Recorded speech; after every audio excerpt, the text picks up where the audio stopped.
Welcome to Reed's Learning Street. As we have a guest in our studio this evening, we have the esteemed Joy Ishram. Yeah!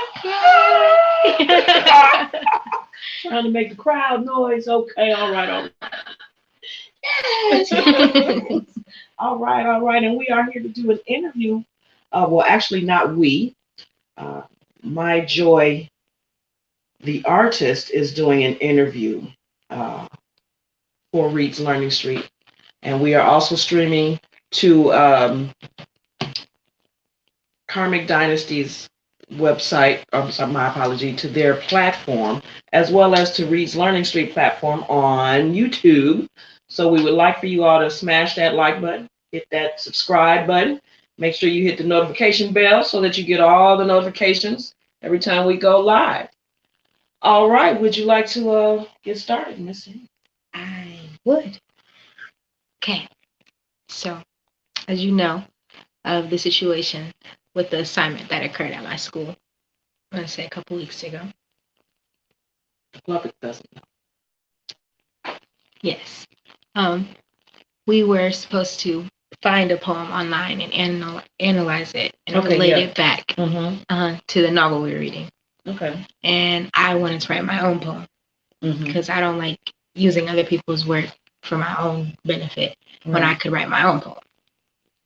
So there was pushback, of course, and I just wanted to write an opinion piece about it because I feel strongly about this topic.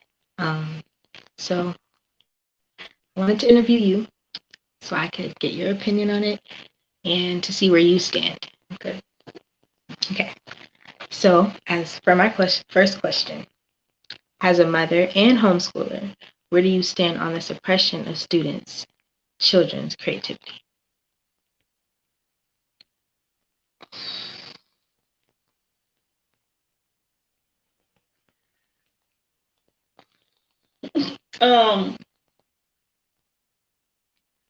Where do I have a lot to say.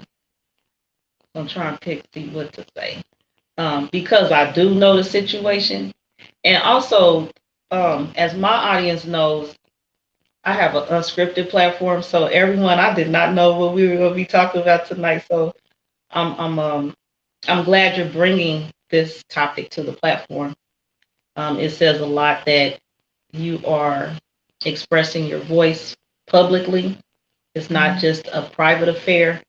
And I think that it's good that you are sharing so that others that are or will be in that same type position, they could use this as encouragement to get through it and not allow someone to tell you what you can't do, to not allow someone to tell you how to express yourself, and to stand up for yourself, which is what I suggest that you do, and to stand firm in your position in which you know. Definitely, that's the best teacher.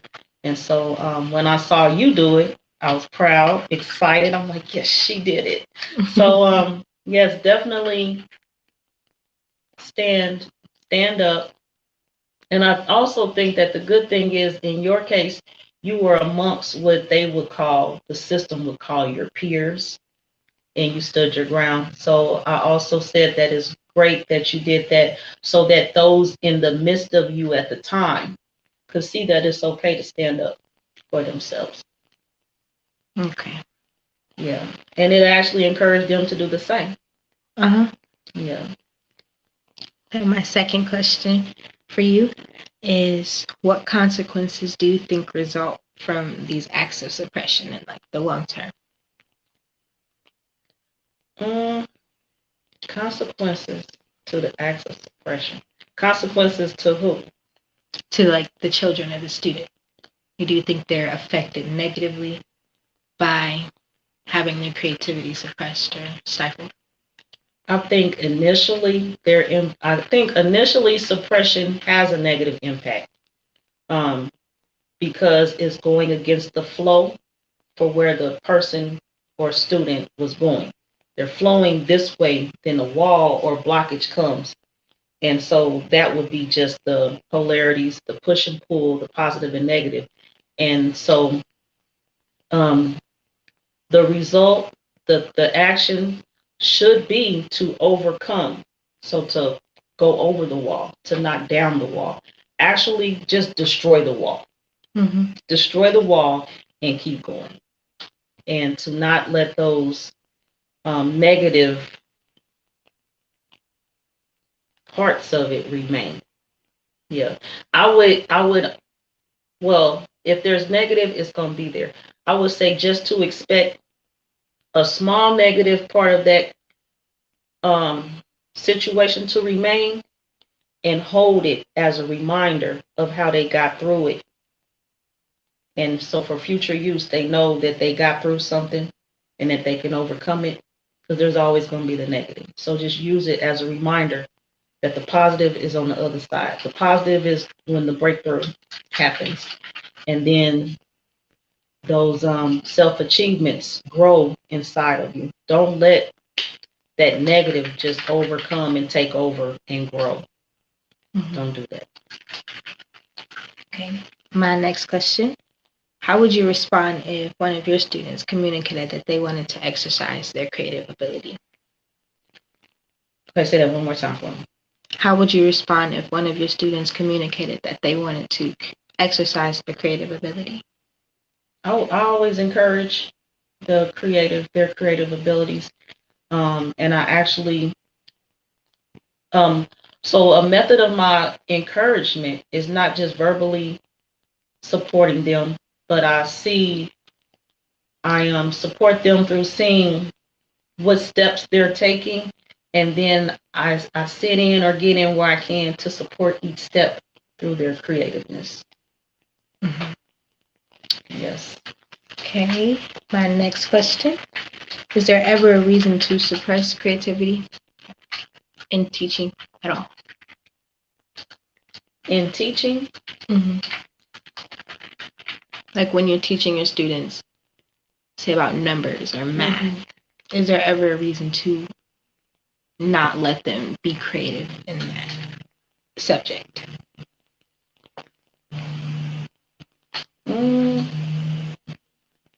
To not let them be creative?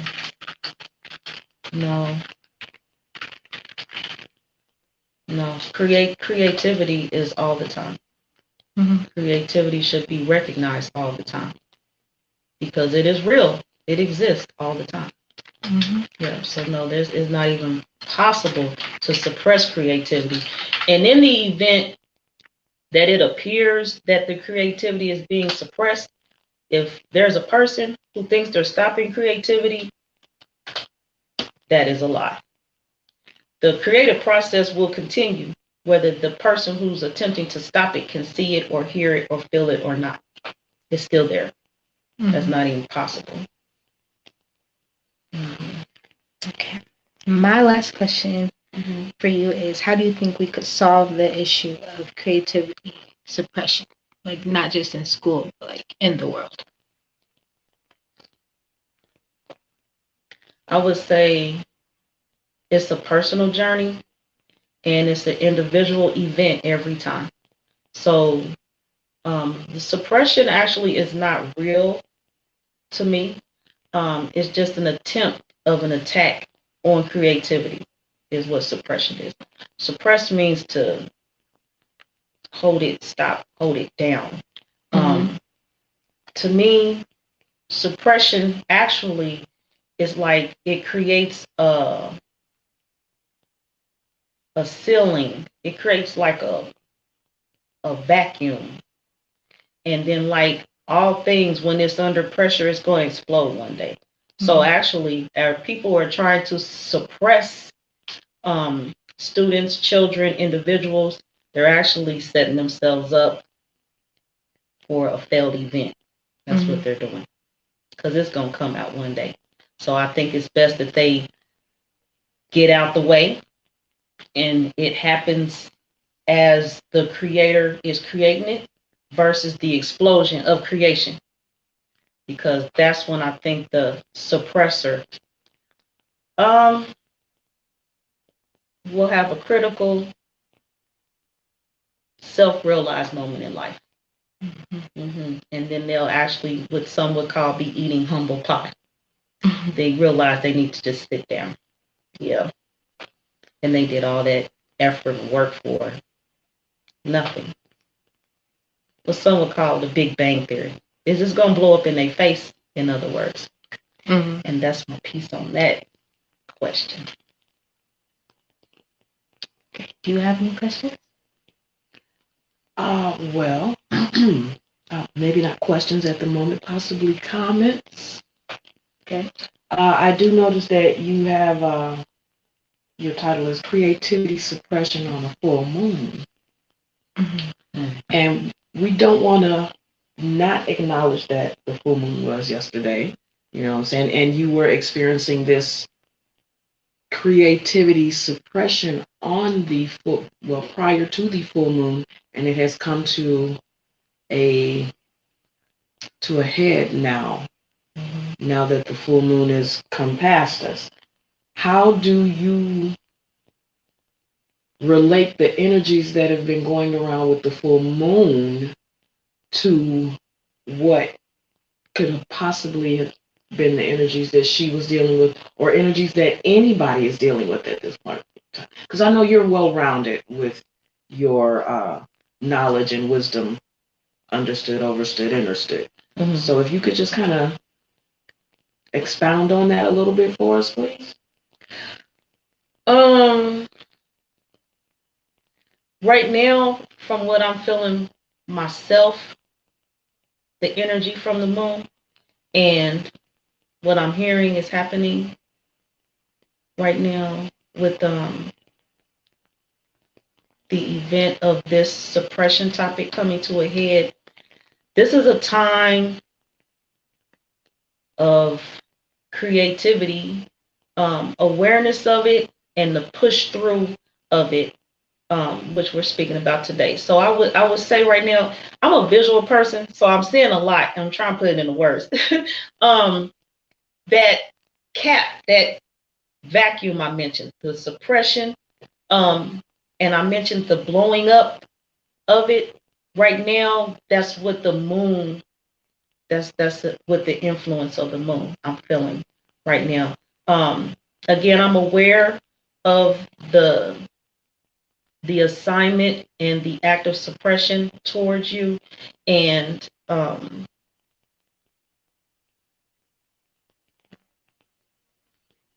this is a time where, as I mentioned before, it's going to blow up in the person's face who attempted to suppress you. And from the energy that I'm feeling myself today, this is a time of the acts that were done against us to hold us back are being presented in a forceful manner. It's like the blow up. It's a forceful manner. It's coming out, coming forward, and it's being done effortlessly. It's like you don't have to put any extra oomph or effort into it happening. It's just overflowing. It's this outburst of energy. It's this fire. It's this heat. And all of that blowout is everything that you were simply wanting to do in the moment in smaller, mild, calm pieces. But the act of suppression coming against you caused you to sit back, caused you to sit down. And and at the time, that energy that's pushed back and sat down is just now flowing out at all directions. And so this is a time to acknowledge and accept the energies coming from us, flowing from us. And we naturally, from what I'm feeling today, we're not going to feel bad about it. We're not going to feel no way negative about it. We're not going to second guess, well, should this be what I'm feeling? Well, is it right that that person is getting this energy back from me? Yes, it's right. It's correct. And they actually were supposed to get it before the act or attempt of suppression So we are not supposed to be in a regretful energy right now. That actually is not that we're not supposed to, we're not going to. The moon energy right now is not even where we're going to feel bad about watching these people get hit with the energy that's coming for them. And right now, what I'm feeling, we're going to feel a little live wire. We're going to feel like we're everywhere, but just right here, right now. And it just feels like we need a containment field.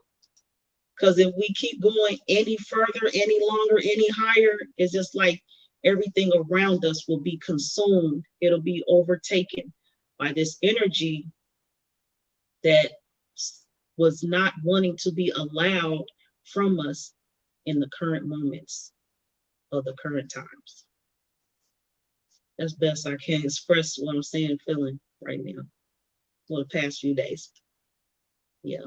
Because I actually have been busy in life to the degree I've not paid attention to the moon. I actually haven't even looked up at the sky lately, and I've just been constant movement. Someone today brought the full moon awareness of it to me today, and I was like, oh, so that's why I'm feeling what I'm feeling. It explains a lot.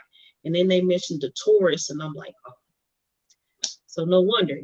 This is a time to feel the fire, the heat, the flame.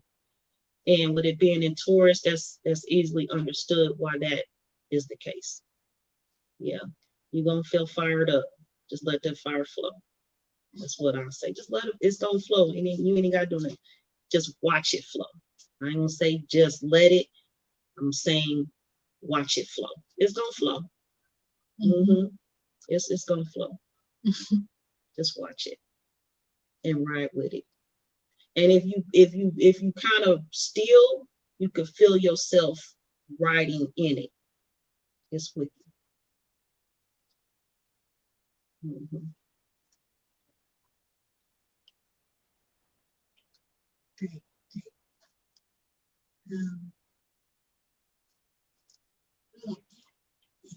I won't say it in the last couple of days. I've been like getting very angry. Mm-hmm. Or like having like stronger emotions. Mm-hmm.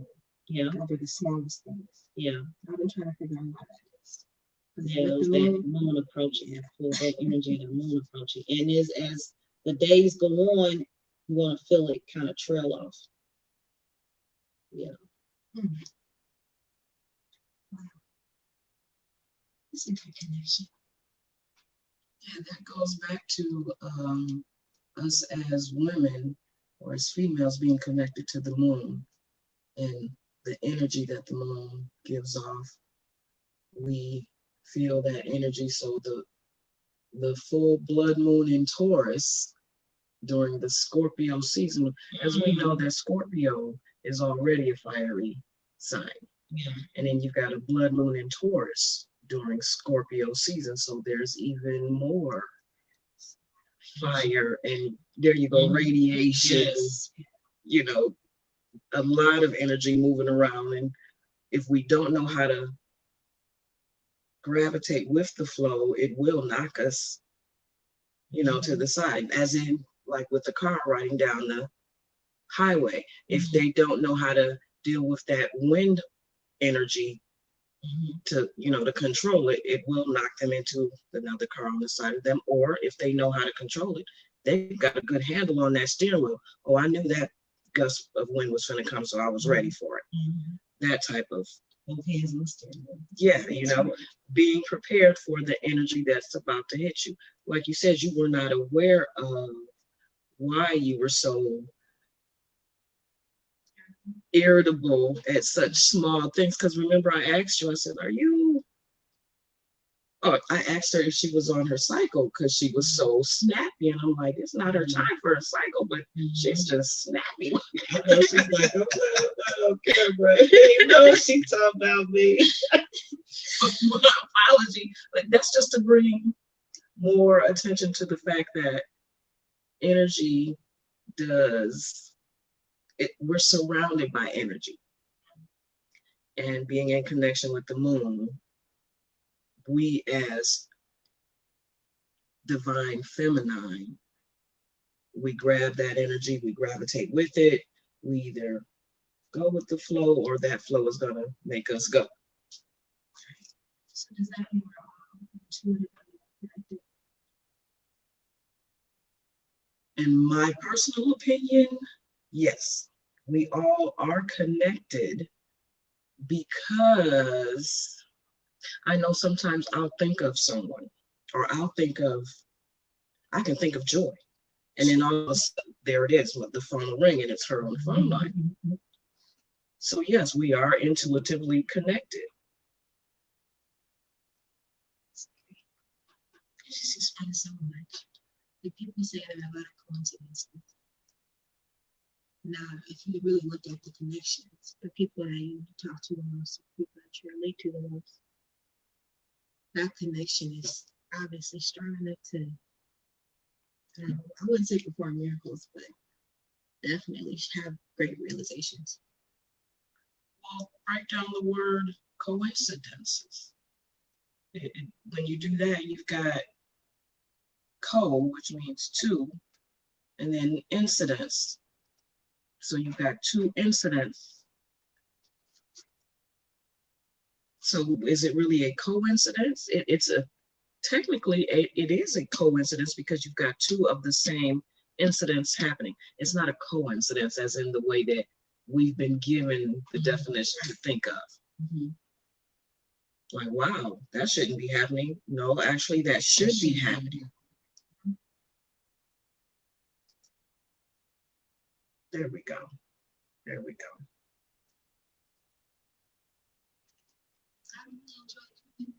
I enjoyed being interviewed. Someone asked me months ago when was the last time I was interviewed, and I was like, oh, I haven't been. I don't remember. I don't recall being interviewed before. So yeah, this is what's up. Yeah. Huh? That means I'm going to interview you. Okay, that's what I thought you said. Yeah, that's what that means. Okay, I like this. I'm very glad that we were able to get this interview in before the evening got too late, because I do know that you are part of the schooling system, so you do have to get up in the morning. Those of us that are part of the unschooling system have our own schedule. That was an in your face moment. In your face. Okay, but yes, we thank everybody for joining us on Karmic Dynasty and Reed's Learning Street this evening. Yes, and we so appreciate you all. Please make sure you like, share, subscribe, tell a friend, suggest an adventure for us, or give us some feedback on these interviews, and maybe you've got some questions that you'd like to set forth for us. All right, if there's nothing else, I would like to say my two adieus. I will see you guys later. All right, we thank you for joining us. Have a grand day.